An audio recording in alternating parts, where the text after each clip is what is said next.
Good day, everyone. It's Krause of JAKIB Media. Why am I wearing a Carson Wentz NFC East Pro Bowl jersey?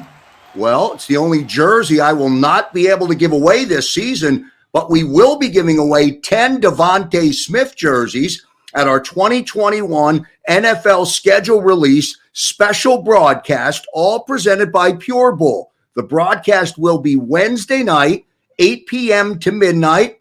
You must be subscribed. You must be present to win, and we'll give away 10 Devonta Smith jerseys. Also, as we get closer to the season, tickets for every single game on the schedule, both home and away, plus our bus trip and experiences for fans that you will never find anywhere else. All part of the JAKIB Media Network. See you next time, everybody. Tuesday edition of Birds 365 with the Mac guys, John McMullen, Jody McDonald. Hey, big next couple of days in the National Football League. Birds and the other 32 teams included in that. Tomorrow night is the big reveal of the upcoming schedule for 2021. We already know who everybody's playing. We just need to know when those games are going to come down.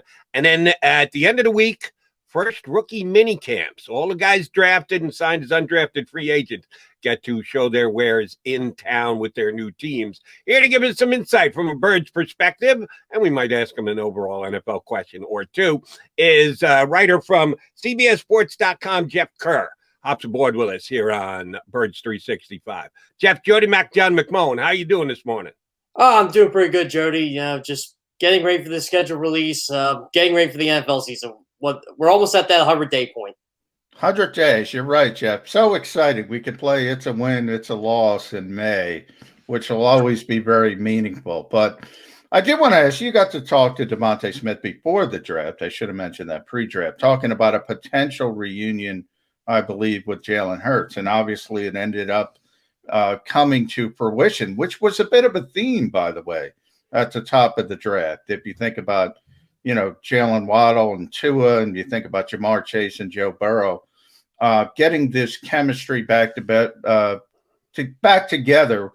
How do you think it's going to work out, and what do you think of Devonta Smith as a prospect?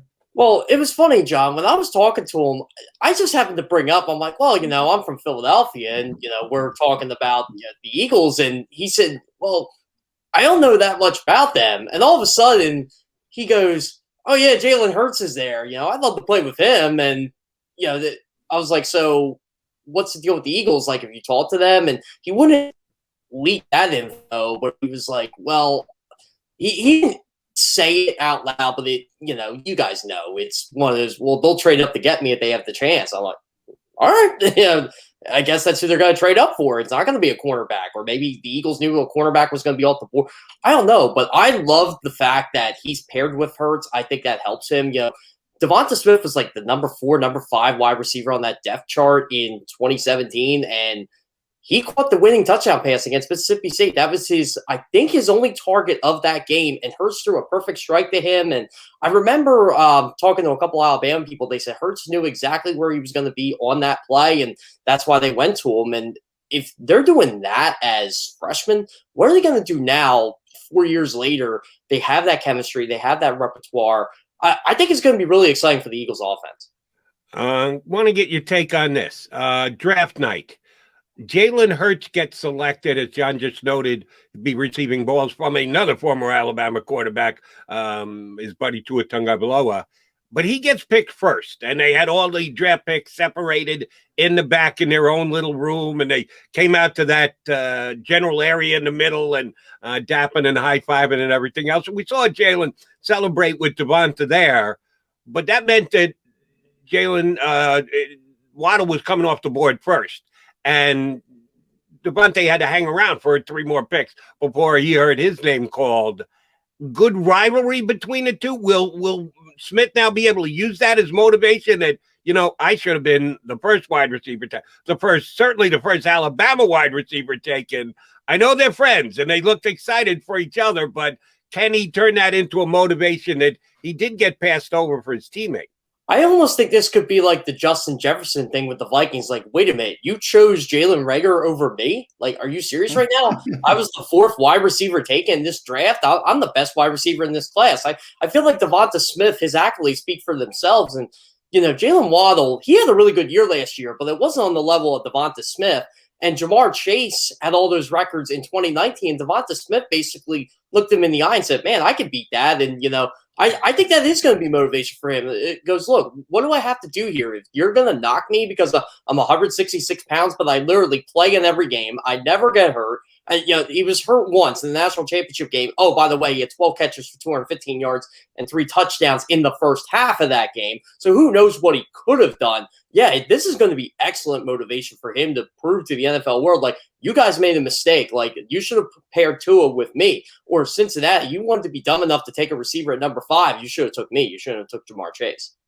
So, Jeff, do you get a sense, if you go back a year and you think about that receiving room, as you mentioned, in Henry Ruggs and Jerry Jeudy, now in some ways, you if you're a younger player, you might say, well, it's Alabama, I got to wait my turn. And then he ultimately turns into, let's be honest, that's the most historic receiving season in college football history. And he's still thought of by NFL people, probably a little bit behind Jalen Waddle. Did you get that has an impact on him, even going back to Alabama? Like, I'm the best guy in this room. Why are Jeudy Ruggs playing? Well, the irony of it is, John, with not Jalen Waddle, Devonta Smith, there was talk that he was the best receiver in that room, even with Henry Ruggs and Jerry Jeudy. There was a lot of talk about that. Well, these two are good, but they're not even the best on their own team. It's Smith and Waddle.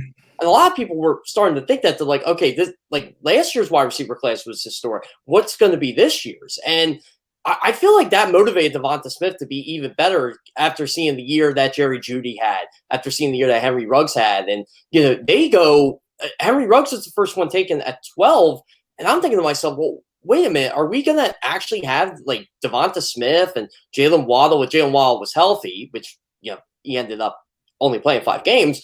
But, point aside, like, are these guys not going to be top 10 players? Are we really going to go down this route? And the fact that they got 3 wide receivers taken in an historic quarterback class where, ultimately I thought 5 were going to go in the top 10 and eventually Mac Jones didn't go to 15.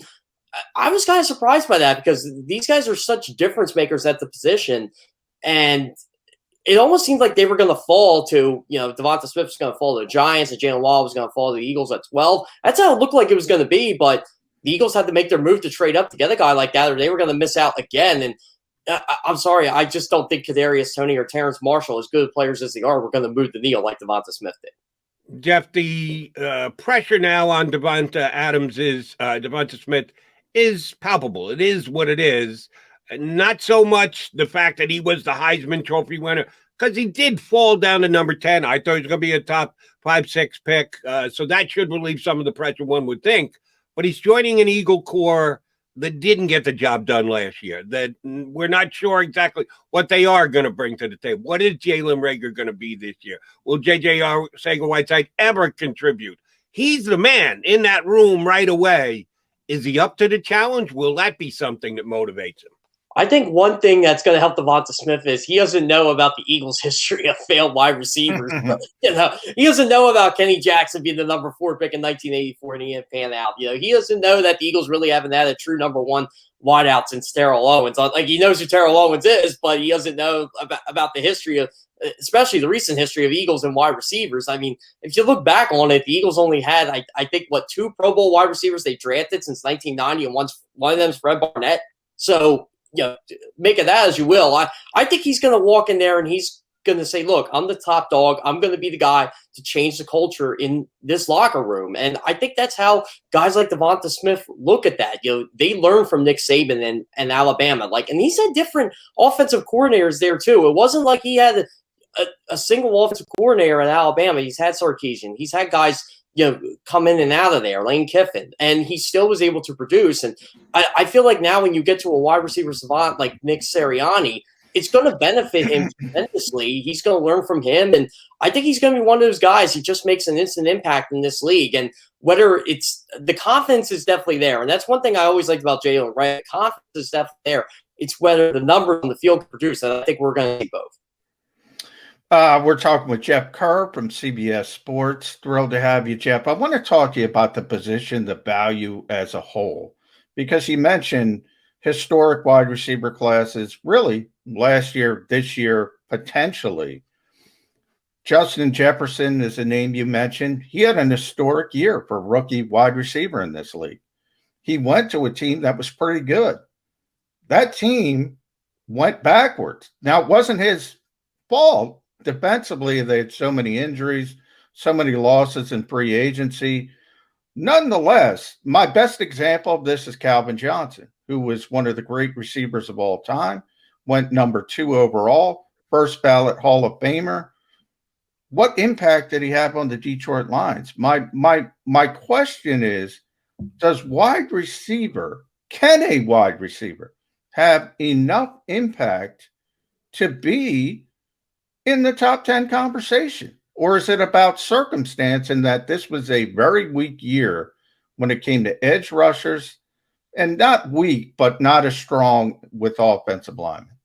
Yeah, and that's what we got to figure out. I think for a team like the Eagles, it makes them better because their offensive line is healthier. And that's one thing in Detroit, in Minnesota. Minnesota had a god-awful offensive line last year. Like, everybody wants to rip on Kirk Cousins. Kirk Cousins was still able to complete passes and find ways to move the ball downfield despite getting pummeled the entire season.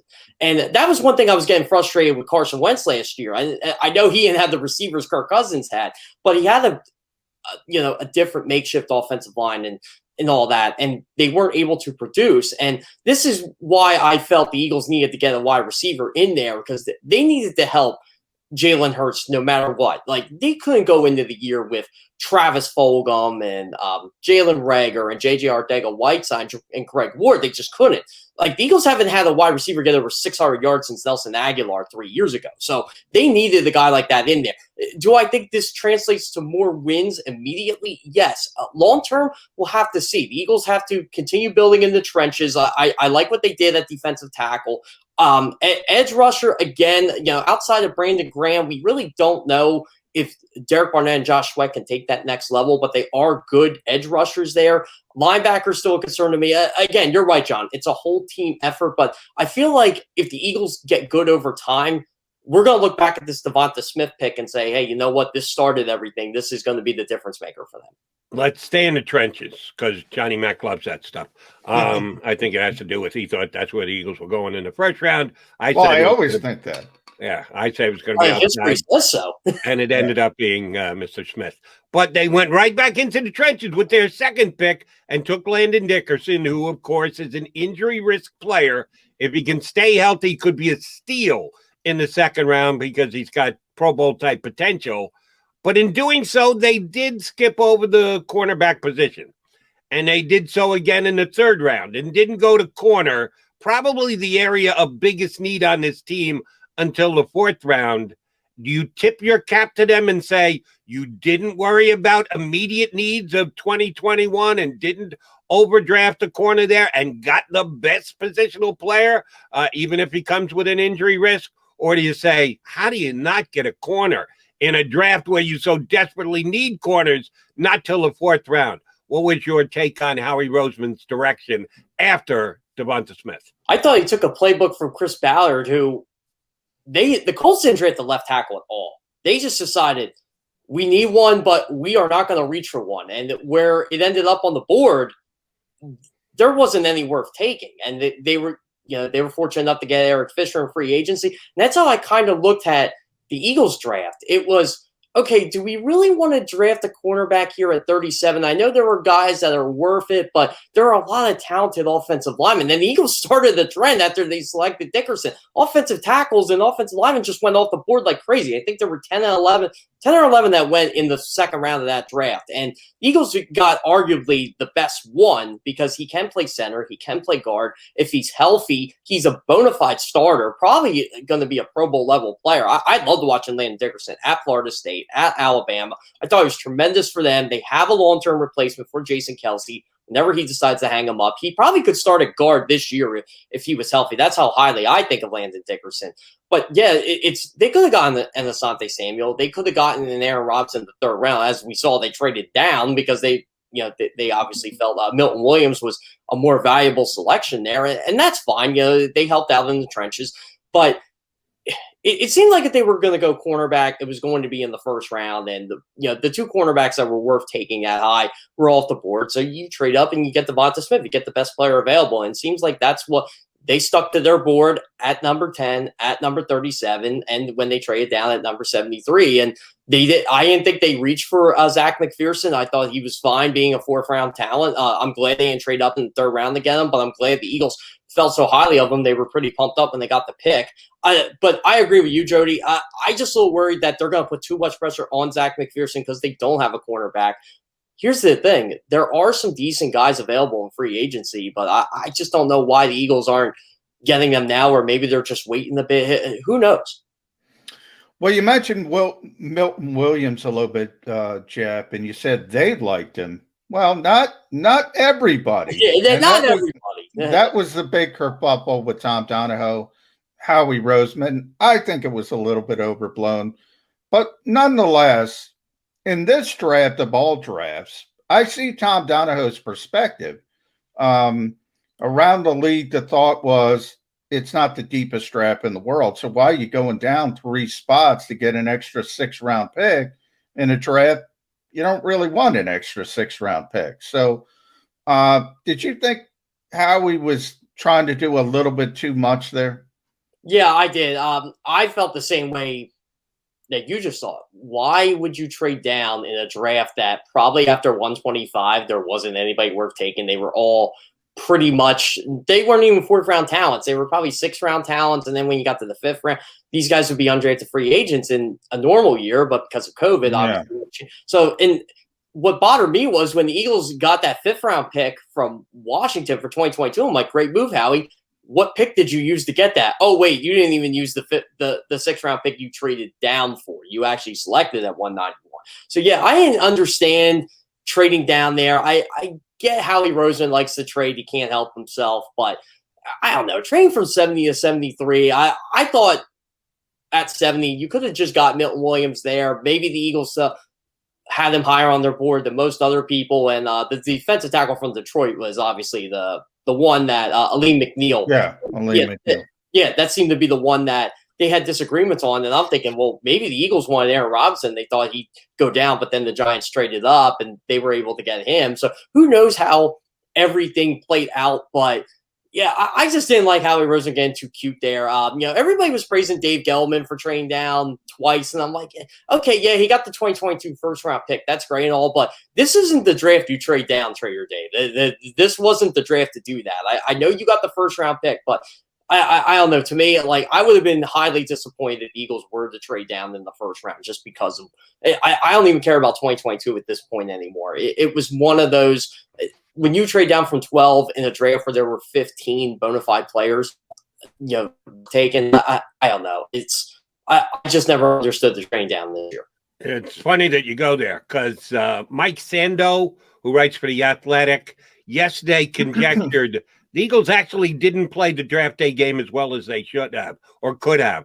That they could have actually stayed at 12, not trade up to 10 to get Devonta Smith, then they would have been in position to make the trade with the Bears so the Bears could move up and get the quarterback and add another 1st-round pick to their booty of future 1st-round picks. And then they would have the biggest cachet to be able to get Aaron Rodgers or Deshaun Watson or Russell Wilson if that ever breaks down in Seattle. Or real quick, Jeff, they could have took the quarterback themselves. Yeah, exactly. And, I kept saying to myself, if Justin Fields is there at 12 and they don't trade up, you better take it. To me, he's the 2nd-best quarterback in the draft. I can't believe he's on the Bears right now. Yeah. Everybody's talking about that trade down, and I'll go back to Jody because I interrupted him. But, 4 1st-round picks, I think, is a little bit too much. You don't need that, potentially. So I don't have a problem. Evidently, Chicago called up at number 8, I believe, and all the way through 13 and said, we got to move up. We got to get this quarterback. So the Eagles were in that cluster and they had the ability to trade out. My question is, why not take the quarterback? What did the Eagles see in Justin Fields that most of us didn't see? Was it the epilepsy, just not liking the quarterback? How do you look at Justin Fields and say, this guy isn't as valuable as a Jalen Hurts? See, that's the thing. I think the Eagles looked at it as, well, we invested a 2020 second round pick in this guy, and we traded our old franchise quarterback so this guy could play. But I think all bets are off when a guy like that falls. I don't know what the Eagles see sometimes when they evaluate quarterback prospects, and I was wondering this in 2016 when they trade all the way up to get Carson Wentz. I'm like, well, this guy better be like a Pro Bowl, all-pro quarterback, because you're trading all these picks to the Browns. You went up from what were they initially? 13 to 8. 13, yeah. Yeah, 8, and then 8 to 2. And I'm like, well, this guy better be at least, an all-pro, and he was until the knee injury. So I guess you could say they got it right there. But I always wonder what they look at when they evaluate quarterbacks. Ever since Andy Reid left, it was, okay, so what failed in Justin Fields' tape? Like, the guy can move to the left and throw on the run.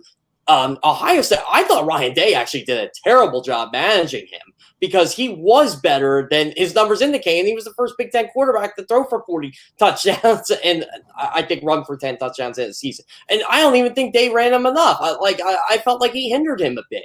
And I don't know, maybe the Eagles talked to Day because he was formerly on the coaching staff, and maybe Day gave him a little inside info there on what to expect from the guy. Maybe it was the history of the Ohio State quarterback that scared him off. I don't know, but I just see an amazing talent that is going to succeed in a passing league. Oh, which, by the way, it seems like now the Lamar Jacksons and the Josh Allens and these guys that can run are just taking over the quarterback world, and we're just living in it. And I felt Justin Fields would be an excellent fit, but maybe the Eagles feel like, hey, you know what? We have this guy in Jalen Hurts. We have a second-round value here. Let's give this guy every opportunity in the world to succeed. And then if he doesn't, we'll go back to the drawing board in 2022 when there's a Spencer Rattler available and the kid from Liberty. I always forget his name already. I'm sure I'll remember in about a week or two. But when you got guys like that, Sam Howell, that's when we'll actually use this collateral and we'll get our franchise quarterback then. Well, I know John knows, Jeff, I'm a huge Justin Fields fan. I had him as the number 2 ranked player in the draft, too. Disappointed that the Jets didn't take him at 2, falling all the way down. Yes, I thought the Eagles should have done so, but I think you did a good job answering the question. Committed's committed. They were committed to Jalen Hurts. I think once you got past the first 2 quarterbacks, there was no quarterback that the Eagles were going to take at any point in the first round. They were going to give Jalen Hurts their shot going forward. We'll see if it works out. I think Justin Fields could be the answer in Chicago, their first win in, 70 years. You give Jimmy Mack credit. He was the quarterback of a Super Bowl winning team. Got to go back to Sid Luckman. Exactly. He's never had a 4,000-yarder dirty touchdown passer. I've never heard of such a thing. I mean, in Philadelphia, we didn't have one till Wentz, so I guess we have. But it's actually incredible. They're the only franchise that never have either of those 2 things, and they might have one this year. Justin Fields could be that guy. And, oh, by the way, not a lot of faith. No, we got an entire year before we get there, but I don't think this upcoming year's quarterback class will come close to measuring up. So the Eagles may be in position to take advantage, but are they really going to take advantage with someone who's worthy taking advantage of? But I digress.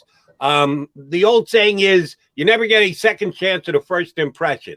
Nick Sirianni gets his chance to make his first impression on players this week. He's given us in the media and the fan base a first impression. Didn't really go all that well. People kind of picked him apart for the way that he handled himself in his introductory press conference. But he is showing improvement and getting better. Both John and I are fans of his optimism and his enthusiasm. Will that play first time in a locker room where he's as comfortable as he should be? That's his classroom. How will he play with the players? I think it'll work out well with the players just because it's that younger voice, it's that fresh voice, and he just seems like, I don't want to call him the anti-Doug Peterson, but I feel like, we won't be hearing about Haagen-Dazs ice cream or anything like that.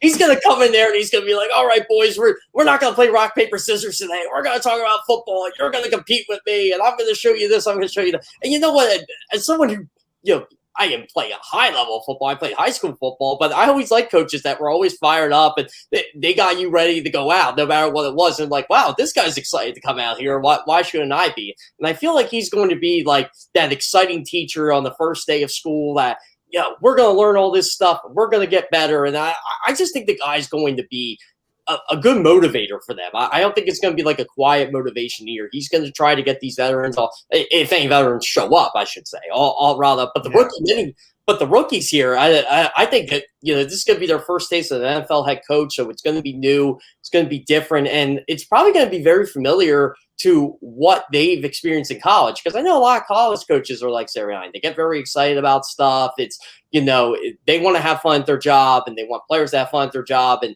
it doesn't feel like it's going to be a job. You're out here playing the game that you love, and I feel like Sirianni is going to be like that to these guys. And I'm really curious to see how he coaches like the younger guys like Devonta Smith, Landon Dickerson, some of these rookie undrafted free agents that come in here. Even if, some of the later round draft picks, how he's going to impact them. It's going to be really interesting to hear them on Zoom calls saying, hey, what did Nick Sirianni do like his first day? And if I hear rock, paper, scissors again, I'm going to go ballistic. Jeff, that is my one concern. The guy never wins in rock, paper, scissors. Everybody who plays beats him. Where's this competitive? I got to see some winning here. Yeah, what does he do? Does he go with scissors all the time? And everybody goes rock? I don't understand. I always see it when Andrew McCutcheon hits a home run when he does it with the third base coach. I'm like, Andrew, just go rock. No one ever goes paper. Just go rock, and you're always pretty safe. And there's some Rochambeau advice from Jeff Kerr. I like it. Jeff also covers the NFL, so I want to shift Jody real quick. I want to shift Aaron Rodgers. Got to talk about Aaron Rodgers. Yeah. Biggest story in the National Football League. Jeff, other than Denver, I don't see a path to Aaron Rodgers anywhere this season. So to me, it's either Green Bay, Denver, or retirement. Is there any other option? No, there isn't. I actually, before I came on here, I'm writing a piece on the winners and losers of the draft, so to speak, or, who benefit from the draft. And I put Aaron Rodgers. He's going to be a winner regardless. He gets to either stay in Green Bay and compete for a Super Bowl again, even though he'll be miserable. He still has a really talented team there. Or he gets to go to the Denver Broncos, who decided, we're not going to take Justin Fields at quarterback. We're not going to do that. We have a chance to get Aaron Rodgers. Oh, by the way, we drafted Patrick Surtain. We have all of a sudden one of the best secondaries in football when that position looked dire a month ago before they got Kyle Fuller. And, they have all the pieces in place. Like, Aaron Rodgers will never have a wide receiving core like he has in Denver right now. You have Tim Patrick. I don't know why I mentioned Tim Patrick first, because you have Jerry Jeudy. You have KJ Hamler. You have the Cortland Sutton coming back. Deshaun Hamilton's like your number 5 wide receiver. Melvin Gordon is fine. If Jawan James was healthy, he'd have an awesome offensive line there. But Denver's offensive line is still pretty good. Oh, by the way, Denver has the second most cap space in the NFL, so they can afford to do this. They have first-round picks. It's almost like a marriage made in heaven at this point. And Aaron Rodgers, the competitor that he is, would love to go face Patrick Mahomes twice a year and try to wreak havoc on the AFC West. So it's Denver or bust. I don't see him going to the Raiders, even though the Raiders could say, hey, look, we'll give you Derek Carr, because you're going to have to give him Derek Carr. So at least Green Bay will have a quarterback there in place, even though they have Jordan Love. I can't see him going anywhere else at this point. I feel like the 49ers passed on that opportunity. I mean, that would have been a marriage made in heaven, but they're like, we're going to Aaron Rodgers. We're good on Justin Fields. We'll draft Trey Lance and see how that works. Understood the Rodgers versus Mahomes for the next couple of years, twice a year. Great narrative. Some of the pieces player-wise with the Denver Broncos right now, whatever, great narrative. The head coach with Aaron Rodgers, I'm not sure about that defensive-minded head coach. Do they just make Aaron the offensive coordinator and say, yeah, you design the plays, you draw everything up, we'll turn it all over to you, Aaron? I guess he'd probably like that. Does that really work with Denver's setup with their head coach? If I was if I'm Pat Shermer, I'd do that. I'd be like, no, Aaron, you know more about football than I do. Here you go. Use that Jeopardy mind of yours and figure out the questions to the answer at this point. You can sling the ball around. You can call the plays. You can be like Peyton Manning here. And, we'll all get famous. Maybe Pat Shermer will get a third chance to become a head coach if that happens. Yeah, I think the one point we haven't brought up is John Elway's presence. There's nobody else in the world who, A, knows what it's like to be a superstar quarterback himself, and he's already been through it with Peyton Manning late in his career. Jeff, I see a perfect situation for Aaron Rodgers in Denver. The only question is, do the Packers acquiesce and let him out? If I'm John Elway, if you get the chance to talk to Aaron Rodgers, this is the one thing I would say to him. I just put my hand on his shoulder and say, I got Peyton Manning here, right? And look what happened.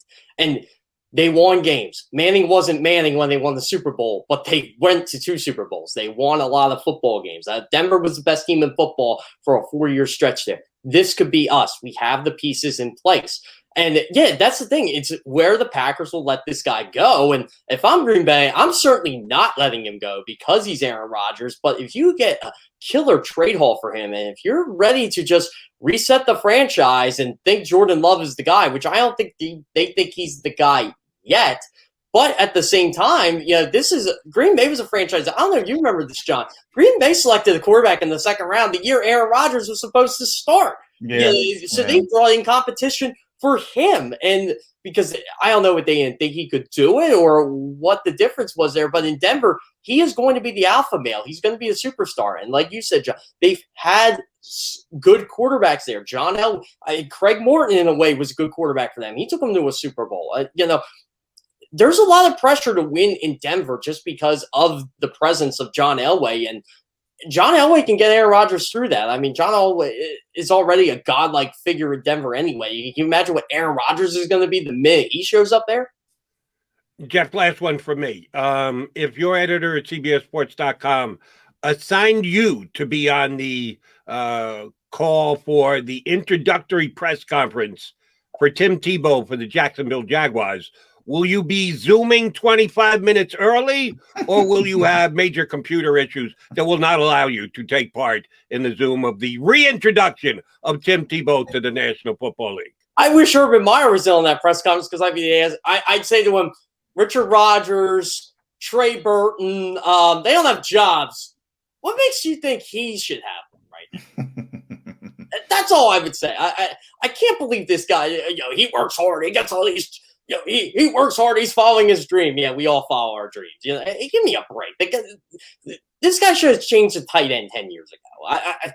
I'll never understand the Tim Tebow love. And I fell for it because when he was in minor league baseball, I was in the game. I was in Buffalo, just happened to be up there seeing Niagara Falls, and we realized Tim Tebow was playing. So we decided to go see the Braves play, and Tebow was playing for the Mets AAA team. I think it was Syracuse or whatever. Worst baseball player I ever seen. I'm like, wait a minute, this guy's in AAA? Like, are you kidding me right now? Like, I don't understand it. I've never seen such an attention snob like Tim Tebow at this point. By the way, I told Jody this yesterday, Jeff. Tim Tebow's the only quarterback I've ever seen throw a football over the hedges at the NovaCare complex, which is very, very difficult. Christian Hackenberg was at the NovaCare complex. Yeah, exactly. It was very difficult to do. But you do bring up an interesting point. If he changed positions 10 years ago, we might not be having this conversation. He might have been. Well, he is in the league right now, but no, but he might have been a tight end. He might have been a decent tight end if he tried at 23. Yeah, but didn't Belichick try that? Didn't teams at least flex him out and use him in other positions? He's a quarterback. Not full time though. Not full time. When Chip Kelly signed him, I thought Chip Kelly was going to tell him, hey, look, dude, like, I know you want to be quarterback, but this doesn't work out. We kind of need an H-back. We need a tight end to do the things like – and maybe John, you might know more than this than I do. Maybe Chip Kelly said something to him like that last week or two of the preseason. He just went through it and he said, I got cut. Yeah. Yeah, I think you guys are way overthinking this. Here's how it went down. Tebow went to Urban Myers and go, hey, I'd like one more shot. And Urban said, all right, what position can I at least sell you on that we can somehow tell a story that you can actually play? And they both kind of shrugged their shoulders and said, tight end? Okay, yeah, we'll go with tight end. He can't play friggin' tight end. He doesn't belong in the National Football League. He didn't belong in baseball. It's a big waste of everybody's time. And I am officially done with Tim Tebow. We did a thing at CBSSports.com, Tebow's highlights in the NFL, and I had to make the comment, well, that's going to be a really short list. One playoff game. There it is. And, I still don't know how he beat Pittsburgh. I remember saying to myself, like, oh, God, the sports media world's going to be unbearable. This guy won a playoff game. It's actually incredible. He has a playoff win, and guys like, Kirk Cousins has one now, but there were some really good quarterbacks in this league. Carson Wentz doesn't have any playoff wins yet. No, if he ever gets one. 9 snaps. Tim Tebow's had a better playoff career than Carson Wentz. It's a shame. That's just wrong. All right. Hey, Jeff, thanks for coming on. We appreciate you spending some time with us. We will tap into you again, my friend. We'll talk to you down the road. Thanks for having me on, guys. Appreciate it. Thanks, Jeff Kerr from CBSSports.com here with us on Birds 365. All right, come back. Johnny Mac and I got a couple more things to sink our teeth into. And then Kristen Rogers, former sports reporter here in town, doing a different thing coming up these days, but she's coming up here on Birds 365 in the next 25. If you missed any of today's show on the JAKIB Media channel, listen to the podcast on your way home. Available on YouTube, Apple, and Spotify.